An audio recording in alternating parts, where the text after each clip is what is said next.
Good morning and welcome into the Upset Saturday version of the Bearcat Brunch, brought to you as always by Live Healthy Hydrate, the locally and owned and operated by emergency medicine certified physicians, nurse practitioners, and registered nurses with 120 plus years of combined experience in critical care medicine, utilizing our knowledge and expertise to maximize our clients' health, safety, and comfort. With 3 locations in the Cincinnati area, LHH offers treatment for weekend recovery, game day prep for hydration, and rapid recovery. As a support medication in conjunction with healthy lifestyle and exercise, some people are experiencing significant weight loss with regular semaglutide treatments. To help maximize your weight loss and obtain your health and wellness goals, the initial consultation with our medical staff includes a complimentary consultation with a local nutritionist. Visit livehealthyhydrate.com and check the weight loss feature for more information on semaglutide and nutritional support offered by Live Healthy Hydrate. They also offer the popular Myers cocktail as well as the premium proprietary Crown Jewel cocktail, along with customized treatments such as Glow Up, For the Love of Pregnancy, and Feeling Slender. Add-on injections such as B12, Toradol, Zofran, magnesium, zinc, and many more are also available. Most IV treatments are around $100, as well as some custom and premium treatments at $129.99. Gift cards are also available. Make sure to check them out on Facebook, Instagram, X, and at livehealthyhydrate.com. And with that, we are back on a non-Bearcats game weekend. But I'm actually glad that they didn't play yesterday. I mean, holy cow! I was a little worried that we weren't going to have anything at all to talk about, but we do. I do have to say that when I read this ad read for Live Healthy Hydrate, I always when I get to the part about the glow up, I always think of our good friend Naomi in WWE, and now we have the Crown Jewel cocktail leading into the Crown Jewel event. And the most ridiculous belt in the history of belts. But anyway, that's another podcast for another day. But yes, no Bearcats game. But as I said, upset Saturday. 5 top 25 teams go down, including number 1 Alabama. So we actually do have plenty to talk about. And, jump in the chat. This is going to be a pretty, pretty easy, pretty free-flowing. If you got Bearcat questions, fire them away. If you got questions about or comments about anything yesterday or anything so far, now that we've kind of hit the halfway point of the season, fire those away. We're just going to have some fun for the next hour, but we probably won't talk about the Tennessee game. That didn't happen. There's no reason to bring that up. But we can start probably with Alabama losing to Vanderbilt. Yeah, whoever would have thought. In a game that was not fluky at all. I did see a funny stat. In Saban's 15 years at Alabama, they played Vanderbilt 4 times. Vanderbilt scored a combined 13 points in those 4 games, and yesterday they scored 40. So I think 1 week after taking down Georgia, you drop a game to Vandy is quite a 7 days for University of Alabama football program. Well, then Vanderbilt played the clip of Saban saying it's difficult to play everywhere in the SEC except Vanderbilt. That was great stuff over the stadium loudspeakers. Well, and then like all of the like the camera shots when they rushed the field or whatever, you could just see how many more Alabama fans were there than Vanderbilt fans, and they were all in the stands, and they were just like sitting there like staring at their hands in their lap like, oh yeah, sucks. That's how it is every game at Vandy. Like when Tennessee goes there, it's practically, it really is practically a home game. And Alabama has tons of fans in Nashville, and it's not a far drive from any part of Alabama to get there. So yeah, it's a stunner of all stunners. I know Vanderbilt's has played better this year, but you have Jalen Milroe doing historic things a week before. You do not expect a game to be close, let alone lose. I don't really know what. Then they carried off took the goalpost down and threw them in the river. So That's a Tennessee tradition right there. I did say that Skip Bayless is now going to be even more insufferable. So, well, he's a Vandy guy. Yeah, he was like crying. He was like live on Twitter crying. So talk about cinema. Yeah, that's right. Skip Bayless's whole act. But no, then we stay in the SEC. My guy Heupel finally hyped. I don't have any idea what the hell that was. You're coming off a bye. You are playing bad, and you've figured out a way to be up 14-3 in the second half. And you injure the starting quarterback gets injured for Arkansas. Yeah, he did try to come back. He tried, but it was clearly, it was not going to work.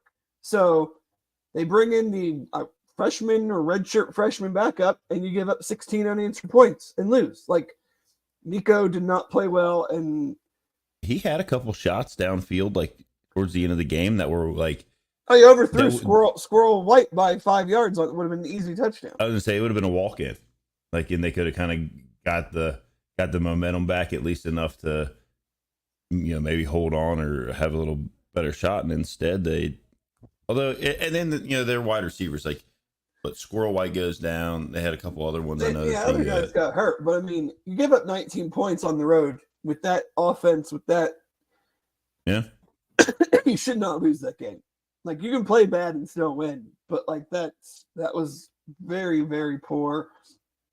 And these SEC losses just make. Texas is the only undefeated SEC team right now. Yeah, Texas.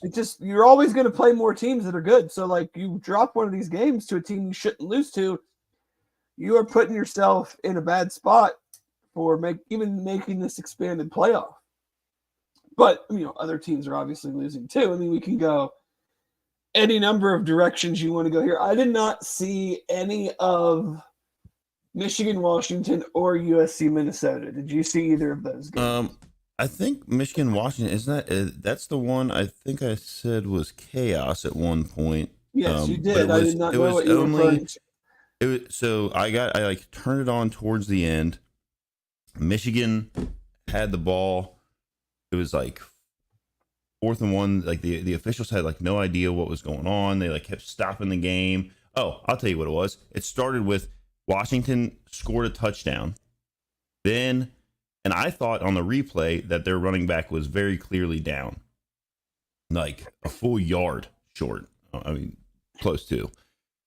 Then, there's a perfect down the line view of it. The it goes, obviously they confirm it. They go through that whole process. The announcing crew says, it's been confirmed, and they kick the field goal. Goes to commercial. Comes back, and Washington's lined up on the 1 yard line again, and the score has been removed. And they're like, can they even do that? And so then they went through the whole what happened was the replay booth called down to the officials right before the field goal and said that they had re-reviewed it, and he was actually short. Didn't end up mattering. He dove in on the next play, but he had that weird thing. Michigan has another one where I thought they got a first down, but they were really 4th and inches. The center gets up on the ball. They snap it. They get the first down. It gets waved off. They say, no, the center moved the ball forward across the line to gain and then snapped it. So it's not a penalty. It's not a penalty. It's a warning. Oh, they so just say it's a do-over. Yeah, they just say don't do that again. The old Chiefs Bengals do-over play. Yeah, they're like, yeah. So, and they the announcing crew was they brought in I think maybe Mike Pereira, whoever was there with them, and he's like, yeah, no, it's just a warning. If you move the ball forward as a center, we just tell you next time that's a penalty. Don't do that again. And so it was just some weird things going on with it, and then obviously Michigan ends up losing. So well, I think it's pretty clear that Tuttle threw another interception after that, and then who's Tuttle? Is that Michigan's third quarterback? They were getting thumped, and then they put in they were down 14-0, so they swapped quarterbacks to Jack Tuttle, Oh, and then he didn't led he, them. he used to play for someone. Indiana. Oh, okay. He was at Indiana with Michael Penix. And still in college. Good for him. So yeah, I do not like PJ Fleck, but I am happy that Michigan or Minnesota won because if you remember last week, I think it was last week, we were talking about the terrible call on the onside kick that Minnesota recovered against Michigan. Yep. That the refs Offsides. said he was offsides. Well, this week Big Ten didn't outright say they messed that up, but instead they just created a new rule, and a new way that they're going to officiate onside kicks, which basically says we screwed up. Like, so we're gonna have somebody on the I mean, this is crazy talk to put somebody on the line, looking straight down the line that you're going to be calling these offsides penalties on. I mean, you would think, one would think, but I saw an interesting Lincoln Riley stat. So Clay Helton, who they fired a couple years ago, 23-9, I guess, through his first 32 games. Lincoln Riley, 22-10. He's got to go. So, guess you got to fire him too. Right? I mean, they're on the same trajectory. Just get rid of him. But what was our but yeah, the Big Ten is, I mean, I guess we're on a path to Ohio State, Oregon in is that this week? Is that next week? I don't know, but I don't even know if Oregon's any good. Are we on an Ohio Next State? Next week is Ohio State, Oregon at 7:30. Are we on an Indiana Ohio State path? Well, Indiana is also undefeated currently. Is anybody in the Big Ten good besides Ohio State? Indiana is undefeated in the Big Ten. I said, is anybody good besides Ohio State? I mean, all props to them. 6-0, 6-0. Their schedule hasn't exactly been, but hey, you've got a new coach, new staff. Yeah. It was not good last year, so 6-0 is 6-0. But Ohio State. What was our other top 25 upset? There was Missouri lost to Texas A&M. Oh, but yes. that was the only ranked game. That Missouri had been playing with fire for a while. A&M is getting very good, especially defensively. That one was not a surprise to me at all. The others, the Tennessee, the Alabama, lost. Major surprises. Louisville. That was actually a good game. I got to see a lot of that. Kevin Jennings for SMU is a pretty darn good quarterback. But yeah, plenty of upsets yesterday. Plenty of other games. Genty only had 13 carries. Well, they only played the first half. 13 carries, 186 yards, 3 touchdowns. I mean, he had a 99? Do you have a 99-yard touchdown run? I don't know. It's like I said last week. Every single time that there is a highlight of him that I'll just I'm scrolling and there's highlights of him from all these sports, all the different sports pages or whatever, and it's just him either carrying the entirety of another team, 25 yards down the field, or just breaking away down the sideline. Yeah, 75-yard touchdown. His first carry of the game was a long touchdown run. So he only played the first half, carried 13 times, 186 yards with 3 touchdowns, and they're like, all right, that's enough. I think it's I'm not going to say it's crystal clear, but they are very much so the best G5 team, I think. They could give and beat because of him. They could beat someone, whoever the 5th seed is. He is that good. That's ridiculous. I mean, when you watch him run, he can run over anybody. I wouldn't be surprised if he is. I don't know. Is he a senior? I mean, he's going to go pro, whether he is or not. I mean, he's on pace to rush for if they let him play, he'd rush for over 3,000 yards if he was healthy. I don't even know. I mean, like yesterday, if the guy was on pace basically to rush for 400 yards yesterday. I just don't remember. I'm sure it's hyperbole and prisoner of the moment type stuff, but like the power that he runs with, but then also the breakaway speed. Like, you do not see guys do that very often. I mean, he is essentially tackled, so he's not in forward motion, breaks the tackle, and then is just gone. Yeah. No one's running him down. And even if a DB could run him down, I don't know that they would be able to take him down. Oh, we've seen so many plays where they catch him and he just breaks that tackle or spins out of it and dives over the goal line. The dude is unbelievable. I mean, I don't know how. I mean, I've been banging the drum for Travis Hunter, but like him and Travis Hunter. Try to tell me who's. I think Milroe probably played himself out of that race yesterday. What's that? I'm sorry. I said with the loss to Vanderbilt, Milroe kind of took himself out of the. Yeah, potentially. I mean, it's certainly not going to help. Well, I just mean when you've got like when it is like if you look at it. He didn't give up 40 points though. No, that's true, but it's still like they typically try to like.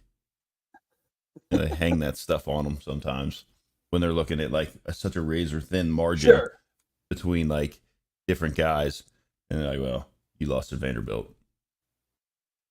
Matter of fact, maybe we should bench you. Ryan Williams had another ridiculous touchdown catch in that game. Did you see that? His touchdown catch?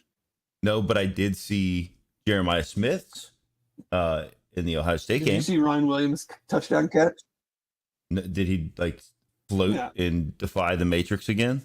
Williams had another one like over the top of the dude on the sideline, spinning around, and then just outruns two dudes that had the angle. Like, he's ridiculous. Well, the one that Jeremiah Smith, so like the Ohio State Iowa game was like moderately competitive. For like, I think Ohio State was only up 7-0 at the half. It was pretty close. And then on their first drive of the second half, Ohio State is going down, throws like I think it was like a 50-plus yard pass to Jeremiah Smith over the middle, which is the first time I've ever seen him make a catch with two hands. And then they throw a touchdown pass to him in the corner where the DB is literally like hugging his arm, has like pulled his arm down, and he just still was able to somehow jump probably to the top of his abilities, reached up, and just palm the ball out of the air. Like it take away one arm. I don't need two hands to catch a pass at any point in time. So, and I think he's only 17 as well. I saw, so you know how, and like the announcers just, especially the Georgia game, Alabama game, just constantly talked about how Ryan Williams is 17 years old. Right. I saw a very funny a tweet that was like, Ryan Williams is the first 17-year-old to lose to Vanderbilt. The first Alabama 17-year-old to lose to Vanderbilt. Well, I mean, you're not going to go from losing to Vanderbilt and not becoming the subject of a slew of memes. There's going to be a lot there. Any other games? Lost. Yep, UNLV. Their undefeated season is over. That was an overtime game. I think it was a Friday night, maybe. Yes, it was. So, like they, old Kyle McCord led Syracuse back to tie it up and then win in overtime. So, kind of put the stifle on the end of UNLV's little run here that they were on. Looking here, the Wisconsin-Purdue game, I didn't realize Purdue was as bad as they are. I know they fired their offensive coordinator last week, but that was a beatdown. Oh, did I don't know if it's too early to say we're looking at a potential coaching change there with Ryan Walters. But you fire your offensive coordinator and then you turn around and you score 6 points. So not sure where you're going there. Yes, Josh. I know we don't talk a ton of Big 12 here, but we can make fun of Sonny Dykes for just 1 second. Because not only did TCU on Friday allow Houston to score points, which UC and Iowa State had not allowed the weeks prior, they lost at home. So, holy cow, TCU. What in the world are you guys doing? Not good. Like you lose it. That game, like I was kind of like flipping it on because I really didn't think that it was going to be much of a game, and it wasn't. But it was not a game the other direction. No, Zion Chris threw the ball really well. Like I'm wondering what UC's defense. I mean, I know the game was essentially over, but like for them to put him into the UC game and essentially not have him throw it all, to 2 weeks later, he threw the ball very, very well. He's 15 for 18. No interceptions. And then he ran for almost 100 yards. Like, why didn't you let him throw it in the UC game? And then, so, I mean, I think they're fully on that quarterback play now. I know the week after against Iowa State, they both played. And now I think, I mean, he's their guy now. But yeah, TCU 3-3 has a bye and then goes at Utah, Texas Tech. Texas Tech 3-0. Yeah. Only 3-0 team in the league, first place by themselves. So, and then you're seeing more and more of these guys across, like red shirting and piecing out of places. So, yeah, I mean that's now kind of becoming the definitely the part of this that I dislike the most. Because it is possible to just like leave, like just bail on your like if I'm somebody, look, you're not bailing out on teams because you're really, really good, right? So like because you would want to keep playing, I would assume. Maybe I'm wrong. But yeah, if you're playing a lot or you're playing on a good team, then you're probably not going to leave because you're going to want to I think it just brings a ton of questions into like, okay, you're doing this. Why are we going to pay you? I'm going to do a whole lot of research. I might like you as a player and even as a person, but I'm going to be doing a whole lot of research on why you're essentially quitting. Yeah, things aren't going well for you on some level, and you're quitting.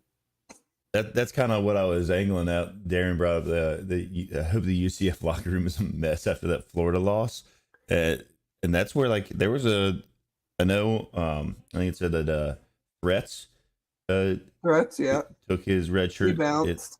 He's out along with several other backups. The only one that made a factor for them this year was their receiver, kick returner Xavier Townsend. But I think it's like one of those things. Like they just lose. You just lose again. And like so these guys like, nah, I'm gonna leave out too, and work on myself, and then hope that I get picked up.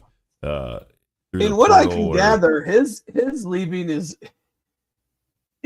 seems like it's more tied to the quarterback situation and not that he's not getting the ball, then not being able to get him the ball. Oh. I mean, I don't know how much of that game you watched last night. Their offense is a mess. Speaking of UCFs, I think there needs to be real conversations about replacing KJ Jefferson. RJ Harvey is the whole team right now. They cannot move the ball without RJ Harvey. Do they even have anybody else? Like, I mean, I don't even know who they've got other quarterbacks, but I mean, the whole point of bringing him in was like he was going to be the guy to elevate, and this guy fits Gus's system so well, and they're all angry about that. Like Gus is supposedly this like tempo dude, and he was essentially taking a ton of time on offense later in the game yesterday when they did cut it to 11. It just seems I've noticed in a lot of games. Not good vibes down there right now. And, there's a potential that this game Saturday doesn't even happen, depending on what this Hurricane Milton, which is looking like it will be one of the rare ones that will go west to east and just cut directly across Florida in the midweek. So it's certainly something that keep an eye on. Well, maybe they need to just go ahead and proactively move that game up here, and then change it from a 3:30 start to a nip at night game. I think that's a great idea. I like that idea. If John Cunningham is listening, or Anthony DeFino, or anybody, let's be proactive.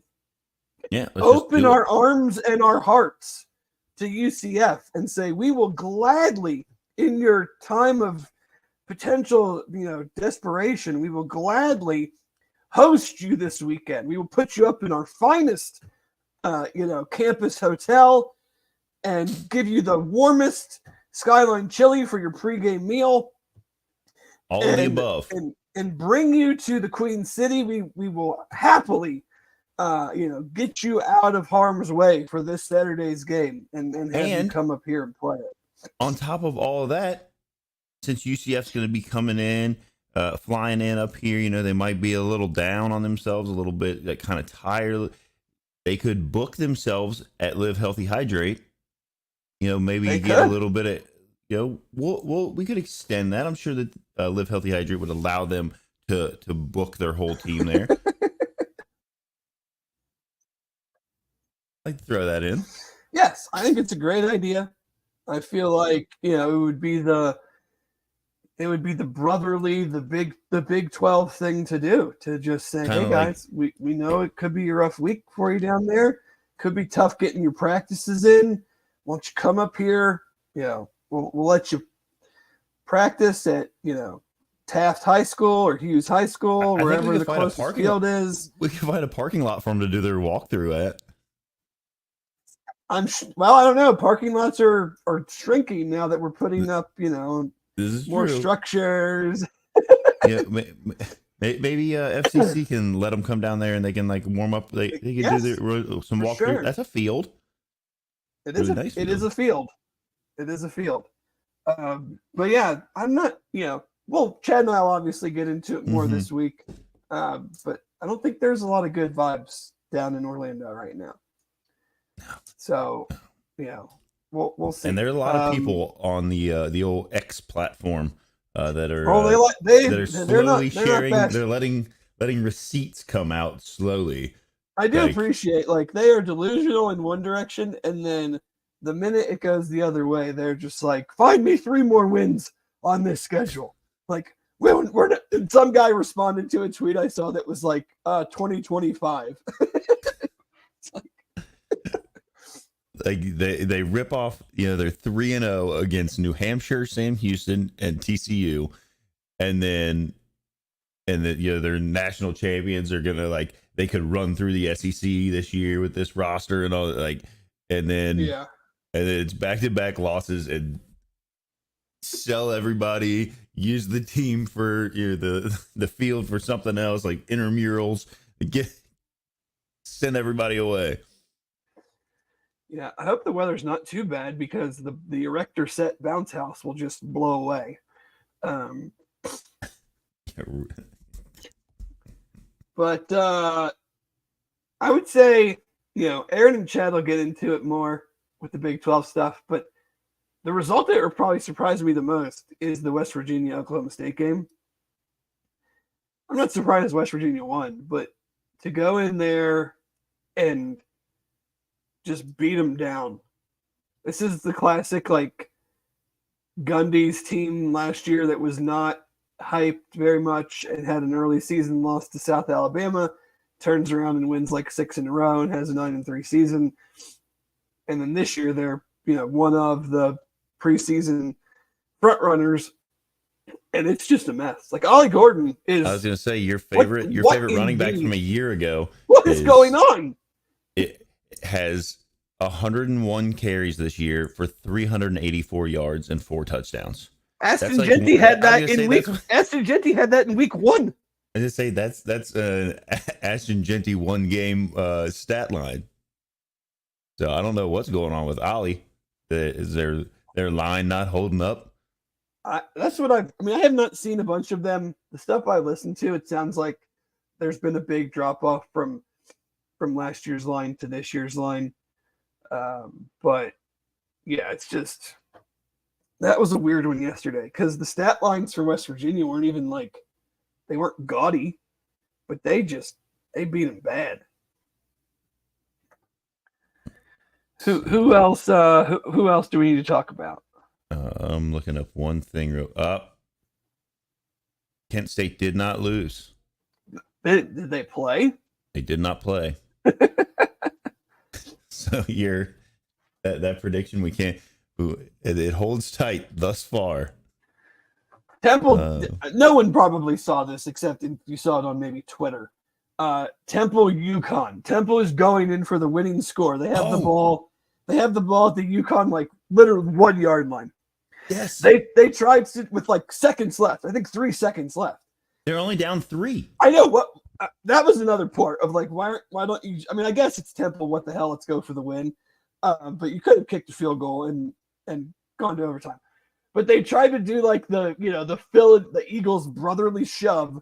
They're shoving the guy in. He fumbles the ball and UConn returns it for like a 98-yard touchdown return on the last play of the game. It's a very Temple thing to have happen. Yeah, it was a. It's like, I mean, I guess what you're 1-5 or you're 1-4 at that point. Like you haven't done anything, so like, right? Why not go for the win there? But still, like when you're down to that, and you're like, all right. I mean, I guess if you can't get the ball in from like the less than yard line, sure, you just don't. You shouldn't win the game anyway. And then like the UConn kid picking it up, and he's like, instead of like, there's 0 seconds left. You can you won the game. You can fall on it right there, but instead he runs it 98 yards or like the length of the field just to score one more touchdown. What was the I'm trying to look real quick. What the what the spread was to see if that mattered. No, Temple covered. They were getting 17.5. Oh. So it didn't matter. Same vein, Army Navy, both 5-0. Oh, that's actually that's shaping up to be an all-timer Army Navy game. Like I didn't see any of the crazy Miami comeback last night. I did see that the on the game-winning touchdown from the 5-yard line, one of their offensive linemen was practically in the end zone, and they didn't call a legal man downfield. Way to preserve your top 10 team ACC officials. After we watched, one of our guys that was like maybe 3.5, maybe 4 yards downfield get flagged for it. But yeah, they were down 38-10,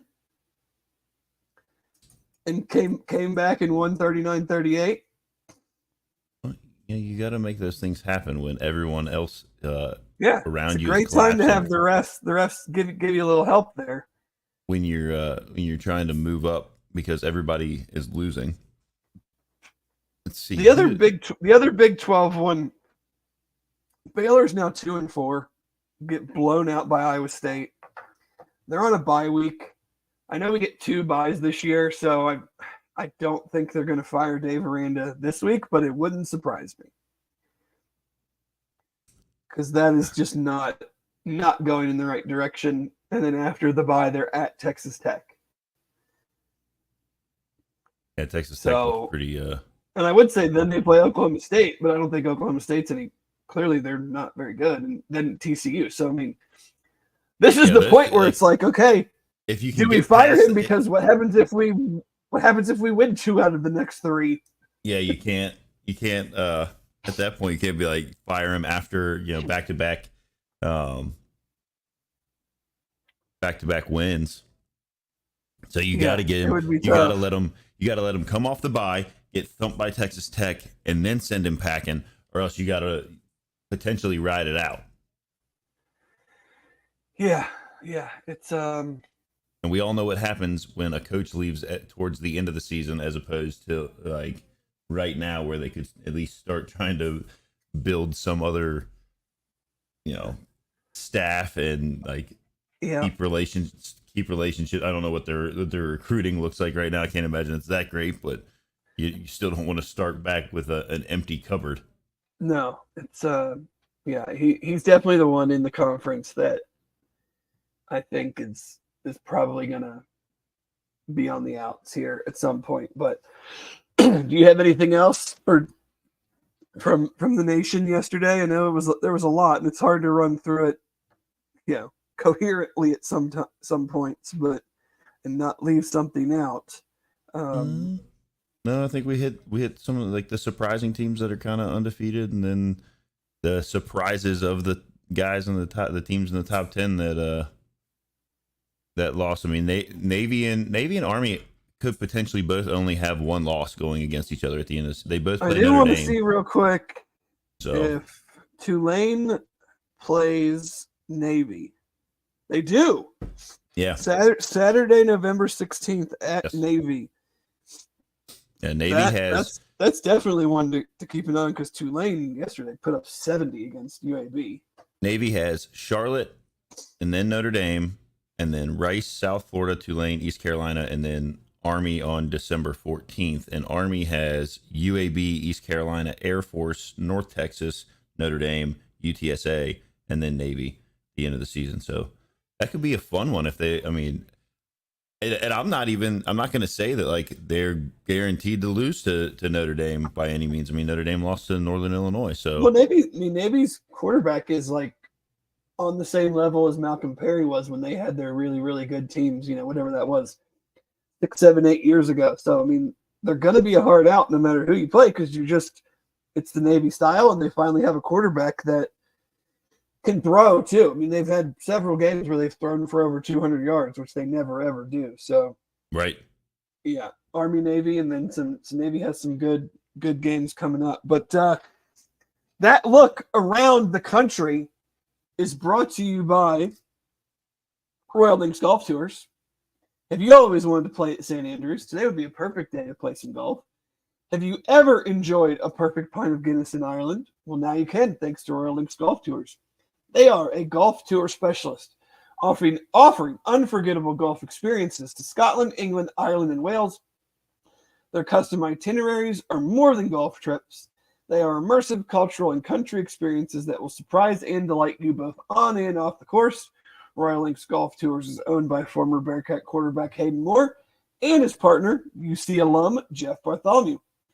If you'd like to play St. Andrews or enjoy that perfect pint of Guinness in Ireland, please visit their website at royallinksgolftours.com or call them at 770-331-1525. We've got a little bit of time left. Do you want, I've given my thoughts plenty last week. Do you want to give your thoughts on what you are looking for from the Bearcats over these next 6 games to make a bowl, win 7 games, whatever your heart's desire is? Like, where are you looking at this team to take some strides, to put some things together, to get at least 3 more wins, so that we can have a little bit of postseason football to talk about this year? Oh, a little postseason brunch. That what we're aiming for. I think that's. I mean, obviously, I think that was the kind of the goal, or like the benchmark that I set before the year, and that might have been like it might be the more cliche thing to say is like you got to win 6 this year to like show that you're having some sort of development. Um, but I've actually been very impressed. I know we've talked about it uh, pretty much every week. Uh, I didn't pay a lot of attention last year to Sorsby when he was at Indiana, and then for the team to have like kind of targeted him immediately and brought him in. Um, you want it to be what it's been so far. I was been very pleased with where he's at. I think looking at the rest of their schedule with UCF, Arizona State, Colorado, West Virginia. Although I kind of was hoping that Colorado would be one of those games that I wouldn't necessarily be worried about it being too tough. Yeah. But they've been playing. They've been playing well. I do. No, and then TCU. Like you got TCU at the end. I got cut off on my little schedule here. I think we got. I think we've got enough for 3 more wins to get to that bowl game. I mean, you pull off a surprise somewhere else in there, and maybe you get 4 more. Who knows? Maybe this bye week everybody gets healthy and they kind of get on a roll. Maybe they are a lot. Texas Tech is looking like they might be a pretty darn good team, and you lose to them by 3. You lose the Pitt game by 1. You're kind of on that razor's edge of being 5-0 right now. I just want to keep seeing this improvement that we've seen each week.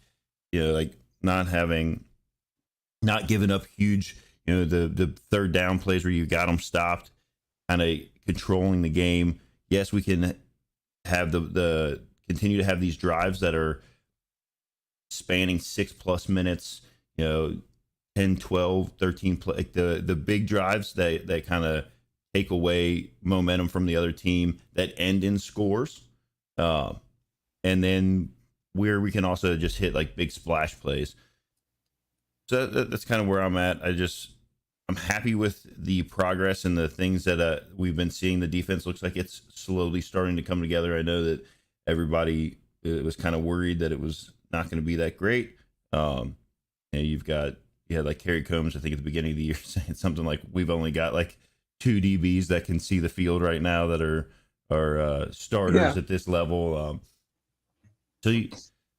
Really that's kind of where my concern, if you want to call it that, is aimed, is more at the defensive side of the ball, and I think that they have shown at least some improvement there from the start of the season, and certainly from last year. The offensive side of the ball, I think, as long as they are healthy, can play with anybody in the country on the offensive side. And then the special teams, we miss, Hawks missed a couple kicks or whatever, but he's new, at least to the starting role, and hopefully this off week kind of gets him, that's that extra week of experience of getting practice reps and that kind of stuff, and long field goals aren't always easy. So yeah, I think the it's pretty easy to just break this down into like home road, like home games left. I'm not going to say you should win all of them, but like if you had to pick some teams in the way that they're playing, like I would be happy to. I'm happy to play Arizona State, West Virginia, and TCU at home. Like, go get those 3 wins. Like you've been good at home this year, even in the Pitt loss up until until the end, you were still good in that game. Go get those 3 wins. Make this easy. The other one is this week. I mean, UCF is a hurting program right now. There's no way. Down bad. There's no way around it. Like, guys are leaving, whether they're impact players or not. Like, guys are leaving. You've lost 2 in a row. There's questions about your quarterback. There's questions about your offense outside of one player. Their defense is not very good. Like, go down there and build off these last couple games, even in the loss at Texas Tech.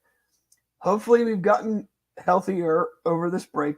You never quite know how you're going to be. I mean, everybody always assumes, like, coming off of a bye weeks are good from a health standpoint, but, like, some teams come out of bye weeks, like Tennessee yesterday, and play great. Others play terrible. So there's no real way to tell how that element of it is going to go. But, like, I would have to think UC is the more confident team. I would hope so. Going into this game.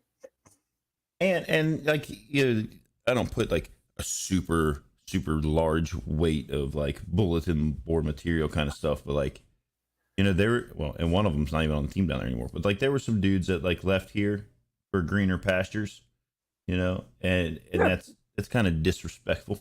I mean, whatever motivation you need. Right, exactly. You know, go down there and be like, these guys, you know, we're a different team now because you guys are gone, and go show them that. Yeah. So, but yeah, you know, go down there, maybe get a win there, win your 3 home games. There's 7. You know, yeah, the 3 home games are the glaring ones. Like, West Virginia had a nice win on the road yesterday. I'm still not sure they're, you know, a much better team than UC. Arizona State is, you know, beat Kansas yesterday. Still surprised that they're playing this well, but like, they did not look good when they went to Texas Tech.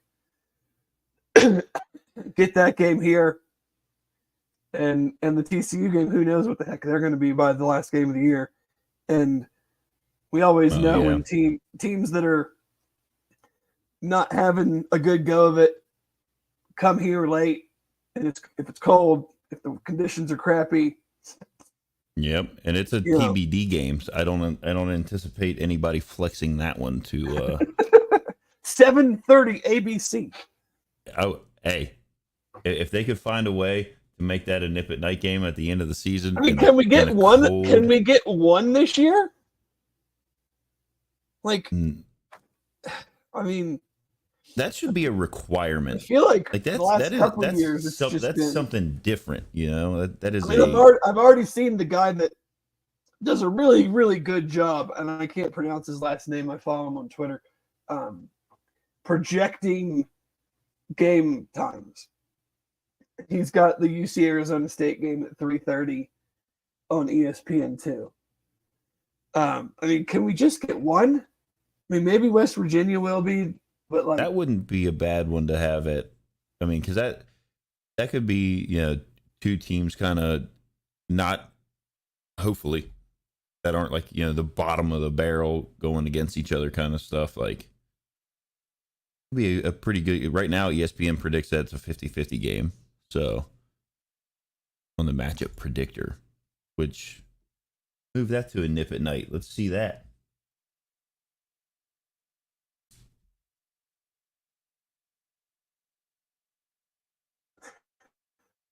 Dave? The computer's acting funny. Hopefully, you guys still got me. But yep. But yeah, there's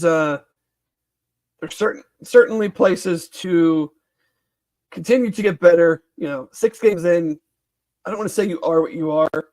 Teams can still improve. Teams can definitely still get worse. But like, I kind of feel like the defense, you know, can get better, but on the margins. I don't know if they're going to take some big leap, but with the way the offense can play, assuming, you know, some level of not full health, you're never fully healthy, but like most guys available, the defense doesn't need to take massive gains to put this team in a position to get the 6 wins and go to a bowl game. Yeah, I think that is a very doable thing for this team, and that I think if you've got that and you keep recruiting the way you're recruiting and bringing guys in, and you know, make sure you keep the guys that you have, because that's always like, you know, I know we're kind of projecting down the line there, but like, you got to keep the guys that got you here, kind of thing. Otherwise, you know, you're trying to scramble to replace those kind of guys, and you never know. You know, you could see a guy from another team that you think is going to be great, and you bring them in, and they're not. So, You want to keep what your known Yep. quantities. Did any Bearcats do anything noteworthy in the NFL last week? Yeah, there's a little bit. You had Jerome Ford again, 10 carries, 58 yards, 7 receptions, 27 yards. I think he's doing. Maybe he can play quarterback well. for them. Maybe. Sauce Gardner had 5 tackles. Travis Kelce kind of getting back to Travis Kelce things, but no touchdown. 7 receptions, 89 yards. Alec Pierce only had 1 reception. Trey Tucker, he's coming along, 5 receptions, 41 that is yards. one. That's 2 weeks in a row. I mean, he is becoming like a legitimate focal point of that offense. Now the team stinks, but hey, we'll take he's whatever playing, we he's can. playing well. Yeah. Josh Wiley had 1 reception for 5 yards, and then the rest of it was just kind of like a smattering of few tackles. Well, I guess Brian Cook had 5, but and then Mike Boone had 4 carries for 7 yards. Oh, not great for the yards per carry average right there. No, but he's getting involved. That's what we like to see. Other than that, there wasn't like a whole lot. Bearcats in the NFL, get those stats up. Let's get some touchdowns today. I know Sauce is playing right now. His quarterback might be on ayahuasca right now as well, based on the score that I've seen so far. And oh no, is it bad? I think 3. Well, at one point it was 3 completions, 2 interceptions. So if you categorize that as bad, he's currently up to 6 completions now. 6 for 13. Well. 54 yards and 2 interceptions. Well, I mean, Sam Darnold is only 4 for 8 for 40 yards, but no interceptions. One was a pick 6. Oh, that's rough. So, but anyway, thank you all for joining us on this non-Bearcat game Sunday. Always appreciate everybody that listens or watches live. And thank you to Jeff. Thank you to Aaron. Thank you to Royal League Golf Tours. Thank you to Live Healthy Hydrate. And we will see you back next Sunday morning to discuss what is hopefully a win over the University of Central Florida Golden Knights.